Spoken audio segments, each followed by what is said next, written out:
All right, so yeah, all the concrete guys just rolled out, but they have all their footings all stacked. You know, even though I'm a builder, I've always come into the job after this is all done. I've never really seen or ran a job as big as this at this stage, but they have a lot of know-how. They know what they're doing, and just between what I ultimately want and their ability to get it done, it looks like we're getting it. This right here, I mean, look at these massive footings. I mean, that's almost 4 feet wide on this side, and this is pretty complex through this area. Just a lot going on. There's big reverse brick ledges, and what makes it unique and complicated on this side is this lead wall here. This represents the exterior wall of my garage going this way, which, you know, obviously the garage will be way up here. And then it's all the way over here is the other lead wall of the garage. Right here. And the floor is going to be, the slab of the garage is going to be at the same height as of my finished floor. That way there's no steps and you can just walk right in. So there's ledges that on each side of where it catches the joist, and then there's going to be a reverse brick ledge of like 18 inches tall on this one side. That way the concrete has cement to pour up against. So the bond board on the inside of the house on that side will actually be fastened, maybe glued in a couple nails, and then, you know, up against that concrete, and then the joist will still have like a little ledge to sit on. And then it gets complicated because then it drops down, because we have to keep the R value, the R21 on the wall, so the inspector doesn't really want a 12-inch wall. We solved it in my daughter's therapy room because we need that stem wall not only for the slab, but we also need it for the grade on that corner that I'm pointing to where that little ladder goes up. There's going to be a utility door coming out of my garage right there, but since the slab is pretty much flush with finished grade, you can't have finished grade wrap around that when the joists are actually going to be 15.5 inch lower, because the wood would be under the soil. So we have to keep that ledge going all the way this way. That way, as this ground goes down, once it gets down about 12 inches below where the wood's going to be, because the rest of the house is going to be just a normal top wall where you just do the wooden bond and the joists go right to the end of the, you know, to the edge of the concrete wall like you would build any other house. But once it starts getting in on this side, there's a 24-inch, or we haven't figured out the height yet, but it's around 20-inch, 18-inch stem wall that comes up, and then that'll just go all the way around the garage, and then that one wall. And then once it gets to here, right on this corner, we're going to be low enough on the grade where this now, right on this corner going this way, will just be where the joists come right up to the edge of the bond wood.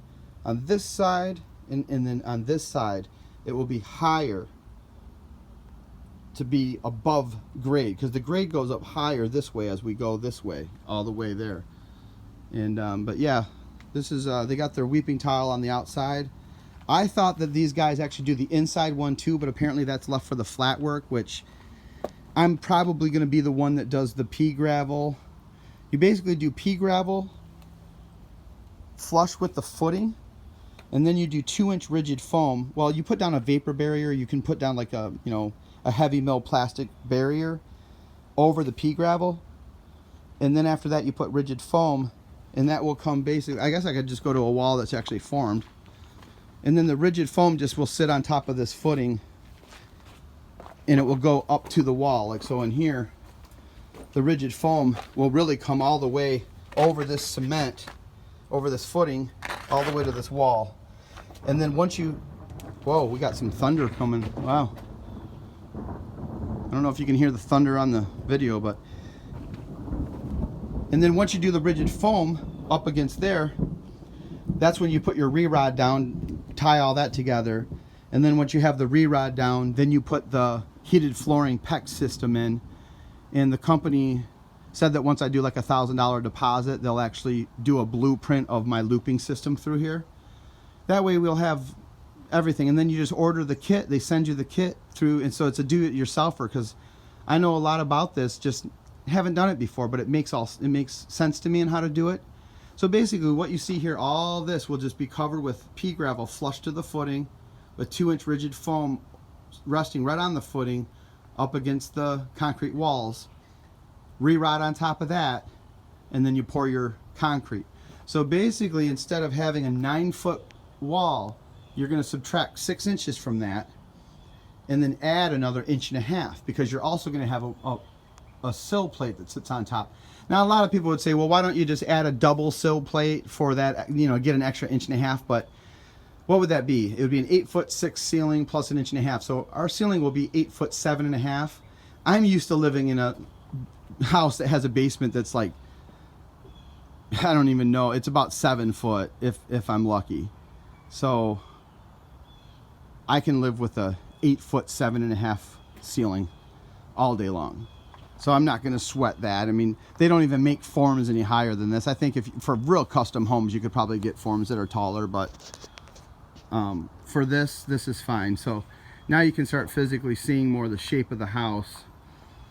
This corner right here, somewhere in here, is where our bedroom starts. This is our bedroom area in this area, and then this area here is the master bath, and Nikki's walk-in closet is right there. I did a video where that was where the hickory tree used to be, and my walk-in closet, of course, isn't going to be as big, but it's going to be like right there, and I can pretty much tell you the toilet's going to go right here.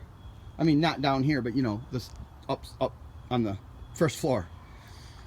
And then I went ahead and told them to put because we're in Grand Blanc, so this is all just horrible wet clay. And where we live 7 minutes from here, my sump pump